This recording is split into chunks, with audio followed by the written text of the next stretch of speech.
In this video, we are going to discuss NCERT question answers and exercises of the chapter Sorting Materials into Groups.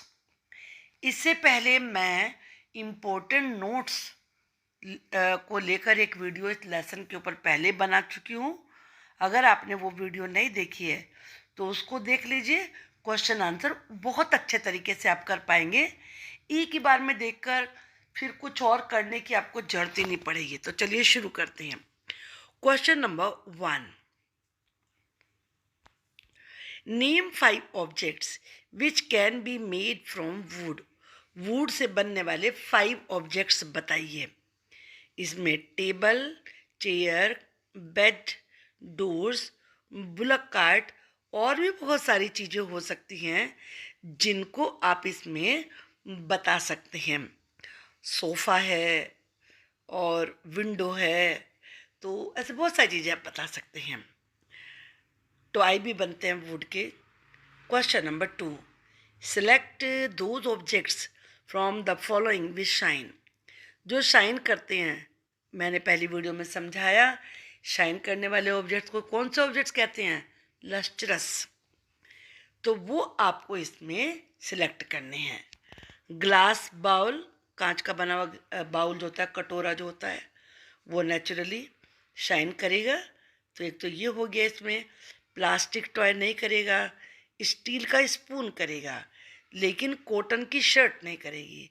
तो इस तरीके से lustrous में 2 objects हुए जो shine करते हैं. Now next question.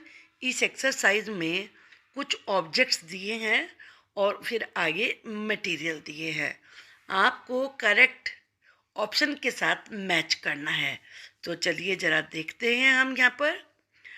अब मान लीजिए बुक है, तो बुक किस मटेरियल की बनी हुई होती है? पेपर की बनी हुई होती है. टम्बलर ग्लास का होता है.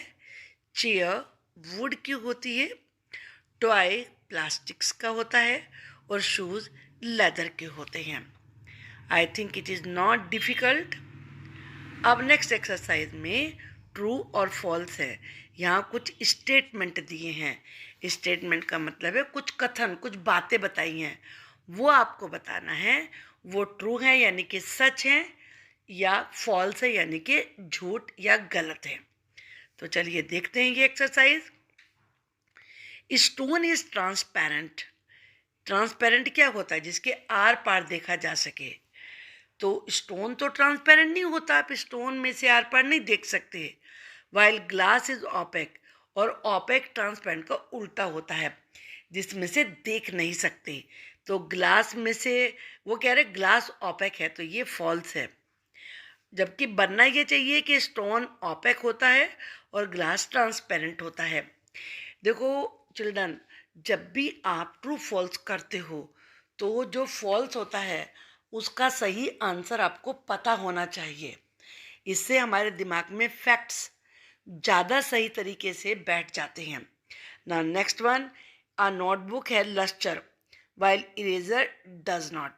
कि जो नोटबुक होती है उसमें लस्टर होता है, शाइन होती है, और इरेजर में नहीं होती. नोटबुक में भी नहीं होती है और इरेजर में भी चमक नहीं होती है. तो ये यहाँ पर जबकि ये कह रहा है कि नोटबुक में होती है, तो ये फॉल्स है. तो जबकि हमें कहना पड़ेगा notebook and eraser don't have lustre. Chalk dissolve in water. Chalk water में डिजोल्व हो जाती है, घुल जाती है, नहीं घुलती है. तो डज नॉट डिजोल्व होना चाहिए, इसलिए फॉल्स है. A piece of wood floats on water.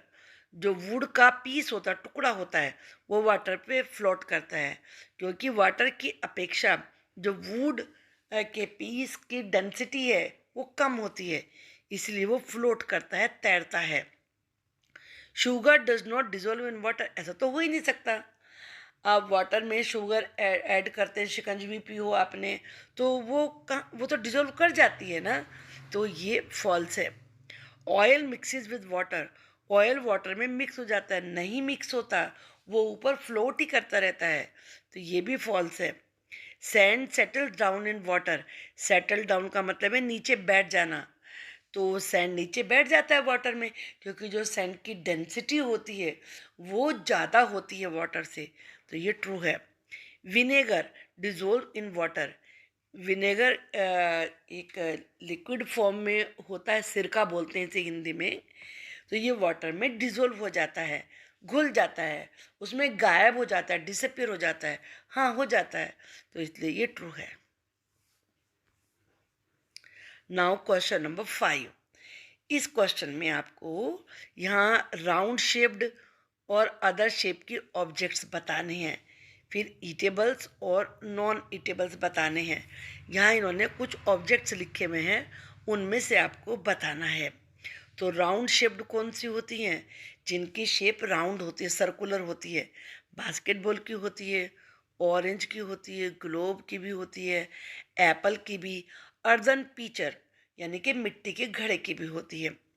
Other shape किसकी होती है? वाटर की होती है। वाटर की तो अपने कोई शेप होती ही नहीं, वो तो जिस चीज़ में जाता है उसी की शेप ऑक्यूपाई कर लेता है। और शुगर की शेप होती है। अब ईटेबल्स, खाने की चीज़ें कौन सी हैं? वाटर है, ऑरेंज है, शुगर है, एप्पल है। नॉन का मतलब होता है नॉट, यानी कि जिन्हें खाया नहीं जा सकता। वो होती है बास्केटबॉल, नहीं खा सकते, ग्लोब को नहीं खा सकते, अर्धन पीचर मिट्टी के घड़े को भी नहीं खा सकते। तो ये नॉन ईटेबल हैं। अब इस क्वेश्चन में आपको यहाँ पर बताना है कि जैसे wooden block, paper, balloon, hair, plastic बोतल, वुडन लॉग्स, लकड़ी के लट्ठे, boat etcetera will float on water. ये सब चीज़ें वाटर के ऊपर फ्लोट करती हैं। A few of these like here balloon can float on kerosene और ऑयल। ये कैरोसिन यानी कि मिट्टी का तेल, घासलेट भी कहते हैं इसे, ऑयल पे भी फ्लोट कर सकते हैं, जैसे कि हेयर और बलून। और कुछ ऐसे सबस्टेंसेस जिनकी डेंसिटी कम होती है ऑयल से और वाटर से, वही केवल फ्लोट करते हैं। तो यहाँ पे करना क्या है आपको? Few types of wood have density higher than oil. कुछ लकड़ी ऐसी होती हैं जो फ्लोट नहीं करती, क्योंकि उनकी डेंसिटी ज़्यादा होती है, वो ज़्यादा भारी होती हैं, लेकिन वाटर से कम होती है। So it floats on water but not on kerosene. वो कैरोसिन के ऊपर नहीं करती, वाटर के ऊपर तो कर लेती हैं।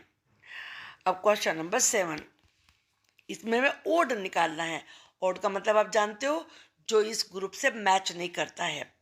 अब इसमें आप देख रहे हैं चेयर है, बेड है, टेबल है, बेबी है, कबर्ड है।